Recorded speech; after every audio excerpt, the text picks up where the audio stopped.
മുഖ്യ തെരഞ്ഞെടുപ്പ് കമ്മീഷണറായി Kerala cadre IAS ഉദ്യോഗസ്ഥൻ ജ്ഞാനേഷ് കുമാർ നാളെ ചുമതലയേൽക്കും. ഹരിയാന ചീഫ് സെക്രട്ടറി വിവേക് ജോഷിയെ തെരഞ്ഞെടുപ്പ് കമ്മീഷണറായും നിയമിച്ചു. പ്രതിപക്ഷ നേതാവ് രാഹുൽ ഗാന്ധിയുടെ വിയോജിപ്പ് തള്ളിയാണ് നിയമനം. നിയമനരീതിക്കെതിരെ പ്രതിപക്ഷം വിമർശനം തുടരുകയാണ്.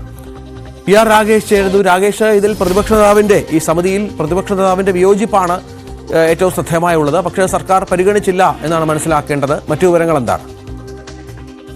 രഞ്ജിത്ത്, നിലവിൽ മുഖ്യ തെരഞ്ഞെടുപ്പ് കമ്മീഷണർ രാജീവ് കുമാറാണ്. രാജീവ് കുമാറിന്റെ കാലാവധി ഇന്ന് അവസാനിക്കുകയാണ്. ഈ സാഹചര്യത്തിലാണ് ഇന്നലെ പ്രധാനമന്ത്രിയുടെ അധ്യക്ഷതയിൽ പാനൽ ചേർന്നുകൊണ്ട് മുഖ്യ തെരഞ്ഞെടുപ്പ് കമ്മീഷണറെയും പുതിയ കമ്മീഷണറെയും നിയമിച്ചത്. അങ്ങനെയാണ് 1988 കേരള കേഡർ IAS ഉദ്യോഗസ്ഥനായ ജ്ഞാനേഷ് കുമാർ മുഖ്യ തെരഞ്ഞെടുപ്പ് കമ്മീഷണർ ആകുന്നത്. രഞ്ജിത്ത് സൂചിപ്പിച്ച പോലെ തന്നെ പ്രതിപക്ഷ നേതാവ് രാഹുൽ ഗാന്ധി ഈ യോഗത്തിൽ പങ്കെടുത്തിരുന്നു. അദ്ദേഹം അതിൽ വിയോജിപ്പ് അറിയിക്കുകയും ചെയ്തു. കാരണം നിലവിലെ പുതിയ നിയമന രീതി കേന്ദ്ര സർക്കാരിന് ഭൂരിപക്ഷം ലഭിക്കുന്നതാണ്. അപ്പോൾ ആ നിയമന രീതിയെ ചോദ്യം ചെയ്തുകൊണ്ടുള്ള ഹർജികൾ സുപ്രീം കോടതിയുടെ പരിഗണനയിലുണ്ട്. നാളെ ആ ഹർജികൾ പരിഗണിക്കാനിരിക്കുന്നു. ഈ സാഹചര്യത്തിൽ നിയമനം നടത്തരുത് എന്ന നിലപാട് രാഹുൽ ഗാന്ധി യോഗത്തെ അറിയിച്ചു. ഏതായാലും ആ വിയോജിപ്പ് തള്ളിക്കൊണ്ടാണ് പ്രഖ്യാപനത്തിലേക്ക് ഇപ്പോൾ കേന്ദ്ര സർക്കാർ വന്നതും വിജ്ഞാപനം ഇറങ്ങുകയും ചെയ്തിട്ടുള്ളത്. അതുതന്നെയാണ് പ്രതിപക്ഷം ഇപ്പോൾ ചോദ്യം ചെയ്യുന്നത്.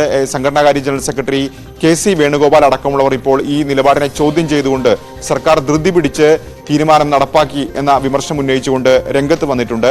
ഏതായാലും ജ്ഞാനേഷ് കുമാറിന്റെ കാലാവധി ഏതാണ്ട് 4 വർഷക്കാലം അദ്ദേഹം ഈ പദവിയിൽ തുടരും. 2029 വരെ ജ്ഞാനേഷ് കുമാർ മുഖ്യ തെരഞ്ഞെടുപ്പ് കമ്മീഷണറായി തുടരും. അങ്ങനെ വരുമ്പോൾ അടുത്ത പല നിയമസഭാ തെരഞ്ഞെടുപ്പുകളും, പ്രത്യേകിച്ച് 2026 കേരളത്തിൽ നിയമസഭാ തെരഞ്ഞെടുപ്പ് നടക്കും. തൊട്ടടുത്ത സംസ്ഥാനമായ തമിഴ്നാട്ടിലും പശ്ചിമ ബംഗാളിലും നിയമസഭാ തെരഞ്ഞെടുപ്പ് നടക്കും. ഇതുകൂടാതെ രാഷ്ട്രപതി തെരഞ്ഞെടുപ്പ് ഇക്കാലയളവിൽ നടക്കും. അങ്ങനെ വലിയ ചില തെരഞ്ഞെടുപ്പുകളുടെ ചുമതല കൂടി അദ്ദേഹം വഹിക്കുകയാണ്. ഏതായാലും കഴിഞ്ഞ ലോക്സഭാ തെരഞ്ഞെടുപ്പിന് തൊട്ടു മുമ്പാണ് ജ്ഞാനേഷ് കുമാർ തലേദിവസം എന്ന് പറയാം, തലേദിവസം തന്നെയാണ് ജ്ഞാനേഷ് കുമാർ തെരഞ്ഞെടുപ്പ് കമ്മീഷനായി നിയമിതനാകുന്നത്. അതിനുശേഷം ലോക്സഭാ തെരഞ്ഞെടുപ്പ് രാജ്യത്ത് നടന്നു. അതിനുശേഷം പിന്നീട് ഇങ്ങോട്ട് മഹാരാഷ്ട്രയിലും ജാർഖണ്ഡിലും ഹരിയാനയിലുമൊക്കെ നിയമസഭാ തെരഞ്ഞെടുപ്പ് നടന്നു.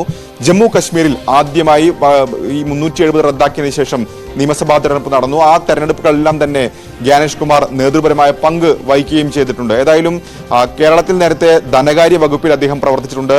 അതിനുശേഷം ഡൽഹി RCI, കേരള ഹൗസിലെ RCI ഏതാണ്ട് 4 വർഷക്കാലം 2012 മുതൽ 2016 വരെ ജ്ഞാനേഷ് കുമാർ പ്രവർത്തിച്ചിട്ടുണ്ട്. അതിനുശേഷമാണ് ആഭ്യന്തര മന്ത്രാലയത്തിൽ അഡീഷണൽ സെക്രട്ടറിയായി അദ്ദേഹം പ്രവർത്തിച്ചിരുന്നു. ഈ കാലയളവിലാണ് 370 ജമ്മു കാശ്മീരിന്റെ പ്രത്യേക അധികാരം എടുത്തു കളയുന്ന ബില്ല് തയ്യാറാക്കുന്ന അടക്കമുള്ള നടപടികൾക്ക് അദ്ദേഹം പങ്കുവഹിക്കുന്നത്. കൂടാതെ സുപ്രീം കോടതിയിൽ അയോധ്യ കേസുമായി ബന്ധപ്പെട്ട രേഖകൾ അക്കാര്യങ്ങളിലൊക്കെ തന്നെ ഒരു ഇടപെടൽ കേന്ദ്ര സർക്കാരിന്റെ ഉദ്യോഗസ്ഥനായിക്കൊണ്ട് തന്നെ അദ്ദേഹം നടത്തുകയും ചെയ്തിട്ടുണ്ട്. ഏതായാലും ഇപ്പോൾ വലിയ വിവാദത്തിലേക്ക് വഴിവെക്കുന്നത് ഈ നിയമന രീതിയാണ്. അതായത് നിയമന രീതി ചോദ്യം ചെയ്തുകൊണ്ടുള്ള ഹർജികളൊക്കെ തന്നെ സുപ്രീം കോടതിയിൽ നിൽക്കുമ്പോൾ ധൃതി പിടിച്ച് കേന്ദ്ര സർക്കാർ ഇത്തരമൊരു നിയമനം നടത്തിയെന്ന ആരോപണം പ്രതിപക്ഷം ഏതായാലും ശക്തിപ്പെടുത്തുകയാണ്. രഞ്ജിത്ത്, PR രാഗേഷ് വിവരങ്ങൾ പങ്കുവച്ചു.